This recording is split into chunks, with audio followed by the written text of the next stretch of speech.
বিয়ের আসরে কৃষ্ণর মাকে হাজির করে কুন্তলাকে ফাঁদে ফেলে খেলা ঘুরিয়ে দিল দীপা। হ্যাঁ বন্ধুরা, আমরা এমনটাই দেখতে পাবো অনুরাগের ছোঁয়া ধারাবাহিকের আগামী পর্বগুলোতে।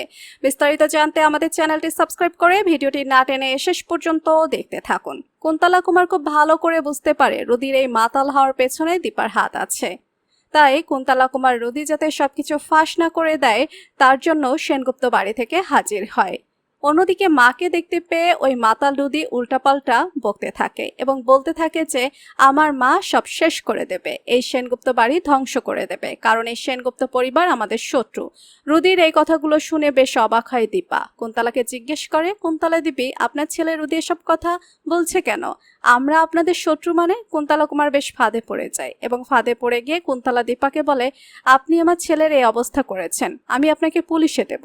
আমার ছেলে উল্টাপাল্টা বকছে, যদি আমার ছেলের কিছু হয় আমি কিন্তু আপনাকে ছাড়বো না। দীপা কুন্তলাকে বলে, কুন্তলা দেবী, আগে আপনি নিজের পিঠ সামলান, তারপরে অন্যের কথা ভাববেন। কুন্তলা অবাক হয়ে দীপাকে বলে, এসব কি বলছেন আপনি? আমার পিঠ সামলাবো মানে? আপনি কিসের কথা বলছেন? আমি কি করেছি? ঠিক তখনই দীপা কৃষ্ণর মাকে সেনগুপ্ত বাড়ির মধ্যে ডাক দেয়। কৃষ্ণর মা সেনগুপ্ত বাড়িতে এসে হাজির হয়। অন্যদিকে কৃষ্ণ তার মাকে দেখে চমকে যায়। মা বলে, কৃষ্ণ মাকে গিয়ে জড়িয়েও ধরে। অন্যদিকে কুন্তলা কৃষ্ণর মাকে দেখে ভয় পেয়ে বলে, এ কি, কৃষ্ণর মা এখানে? কৃষ্ণর মা কি বেঁচে আছে? কৃষ্ণর মা কুন্তলাকে এসে বলে, কি কুন্তলা, ভয় পেয়ে গেলে তো? সেদিন তোর মারার চেষ্টা ব্যর্থ হয়েছিল। তুই আমাকে গাড়ি চাপা দিয়ে খুন করার চেষ্টা করেছিলে, কিন্তু আমি প্রাণে বেঁচে গেছি। দীপা কৃষ্ণকে বলে, হ্যাঁ কৃষ্ণ, তোমার মায়ের হদিস আমি পেয়েছি, আর তার জন্যই আমি তোমার মাকে হাজির করেছি। আর সেদিন তোমার মাকে খুন করার চেষ্টা করেছিল তোমার সৎমা কুন্তলা।